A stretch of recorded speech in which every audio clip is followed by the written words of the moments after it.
The Trade is brought to you by ACY Securities, Tim Cahill's official FX and CFD trading partner.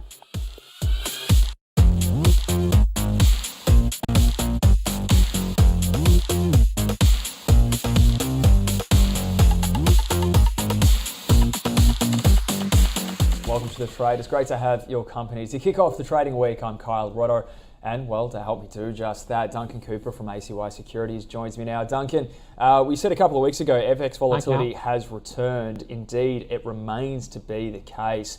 Let's get cracking now, and of course, we'll start with the US dollar. And we've got a monthly chart that we want to begin with, a long-term look at what's happening with the Greenback here.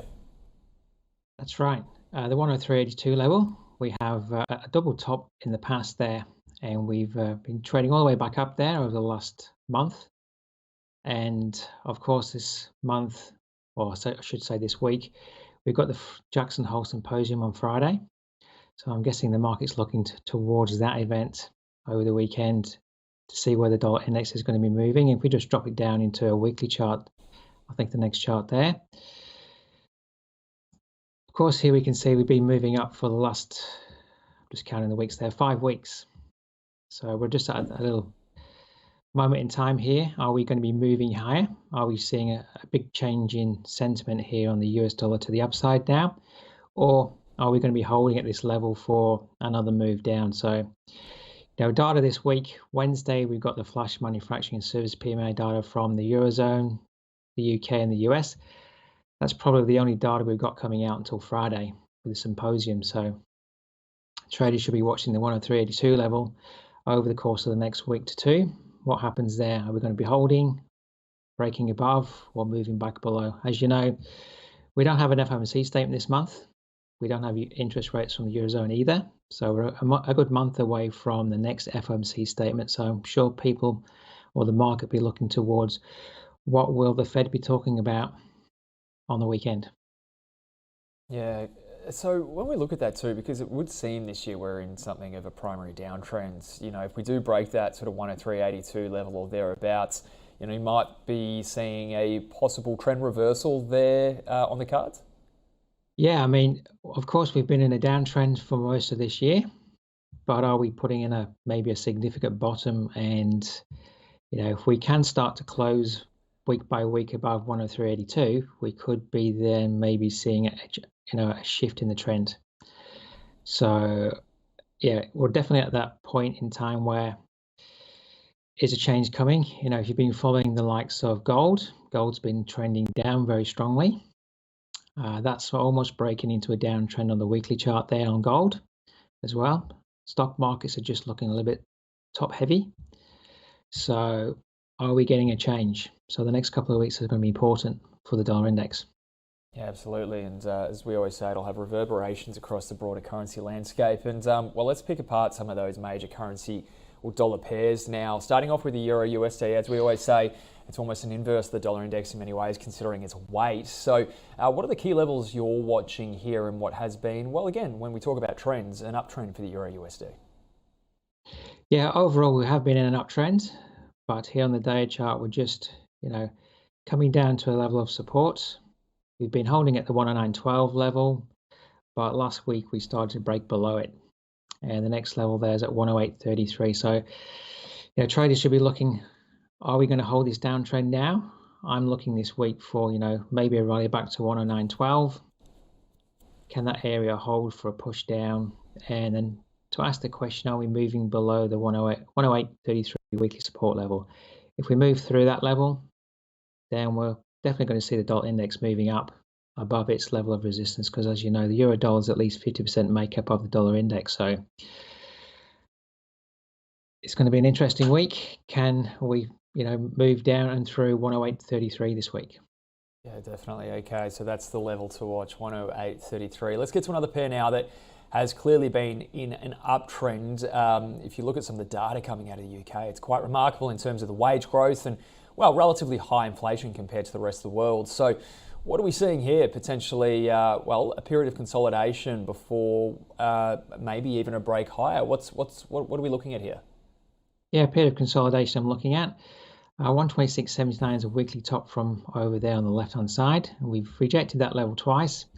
As you know, the inflation figures in the UK are still very high, at least double the rate of the US.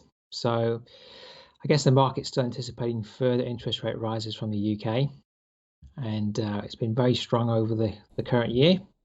And it just looks like we're maybe consolidating, holding at 126.79, so we may still get a further dip down to that level this week. And can we start to see maybe a breakout above 127.97? So those are the levels that I'm watching, primarily looking at the 126.79 for support for a move higher still. Yeah, okay. So again, still looking at a series of rate hikes there too from the Bank of England. That's kind of baked in. So we'll see. Well, if this trend continues to push higher, maybe test 130 once again, who knows? But let's get to this next pair, which is fascinating recently. At the back end of last week, we had some perhaps further jawboning from the BOJ and some policymakers, I should say, in Japan as well. The GBP, JPY, what are we seeing here? Because, well, clearly another one that's in an uptrend, the yen very, very weak at the moment. Yeah, the yen's very weak. I mean, for the whole year, pretty much we've been moving up on the pound yen. Had a period of correction, and we've broken above the 184 level quite convincingly last week. Of course, like you say, with the Bank of Japan, dollar yen's at very high levels, and the pound yen here is at very high levels. So they're obviously jawboning, wanting the market just to do its job, to push it back down without the Bank of Japan coming in and intervening. But at the moment, for traders, 184 is the key level to watch. If we can remain at or above that level this week, we could well be moving higher. The next major level to watch is 188.80 from the monthly chart. So as long as the Bank of Japan doesn't come in and intervene with any strong measures, I'll be looking at 184 to be support on this pair for a move higher.